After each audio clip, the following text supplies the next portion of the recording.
তাহলে সামনে আমরা আপনার বোর্ডে অঙ্কটা একটু খেয়াল করেন, এটা স্যার ঢাকা বোর্ড 2025 সালে আসছিল।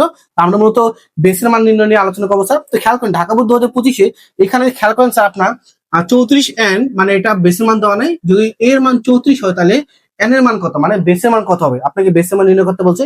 তাহলে আমরা জানি স্যার কোনো অঙ্কের ক্ষেত্রে যদি আপনাকে বেসের মান নির্ণয় করতে বলে, আমরা প্রথমে ওই সংখ্যাটাকে ডেসিবেলে কনভার্ট করবো।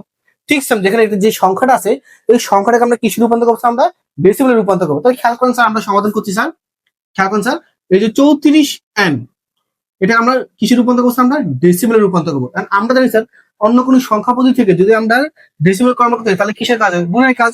তাহলে আমরা খেয়াল করেন sir 3 into n plus 4 into n, আমরা জানি স্যার 10 কাজ করতে পারে না, কাজ করতে 10-এ বিপরীতপাশের সংখ্যা যেটা n দ্বারা গুণ করলাম, তারপর পাওয়ার দিলাম 01, অ্যান্সার আসবে স্যার 3n প্লাস 4, n এর মান শুধু মনে মনে 1, তাহলে ক্যালকুলেশন করে অ্যান্সার বুঝতে পারবেন স্যার। ঠিক আছে, এটা ডেসিবেলের মান বুঝতে পারছি স্যার, এটা আমরা নর্মালি ক্যালকুলেশন করলাম। ঠিক আছে, এরপর লেখো স্যার প্রশ্ন মতে, কি লেখো স্যার, প্রশ্ন মতে আমরা বলছিলাম স্যার 3n প্লাস 4 এটা একটা ডেসিমেলের মান, তাই না?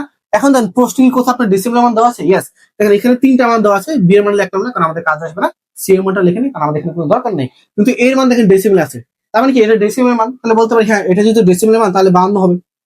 বুঝতে পারছি স্যার। এরপরে খেয়াল করেন স্যার আপনারা নর্মালি ছোটবেলার অঙ্ক, আমাদের 4 যদি ওই পাশে চলে যায় তাহলে কি হবে, মাইনাস হয়ে যাবে, তাই না স্যার? 3n ওখানে যদি চলে যায় মাইনাস হয়ে যাবে 4, কত হয়েছে আমাদের 48, তাই না? 3n অ্যান্সার আসে কত, 48। এখন এই 3টা কি অবস্থা আছে, এখানে গুণ অবস্থা আছে, ওইখানে চলে কি হয়ে যাবে, ভাগ হয়ে যাবে। তাহলে 3 যদি হয় 8 আমরা 3 দিয়ে ভাগ করবো, কয়বার যায় স্যার আমাদের 16 বার যায়, তাই না স্যার? এখানে 16 বার যায়, তাহলে আমরা বলতে পারি না স্যার n এর মান কত স্যার, 16, মানে এটা কি স্যার, এটা আপনার হেক্সাডেসিমাল আছে।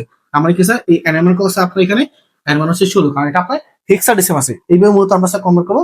মোরাল একই জিনিস, আপনি যদি বেসের মান নির্ণয় করতে পারেন আপনি প্রথম কি করবেন, এটাকে ডেসিমেলে কনভার্ট করার চেষ্টা করুন, তারপর প্রশ্ন মতো দিয়ে কাজ করে দেবেন স্যার। ঠিক আছে, সবাই তুলে ফেলেন স্যার।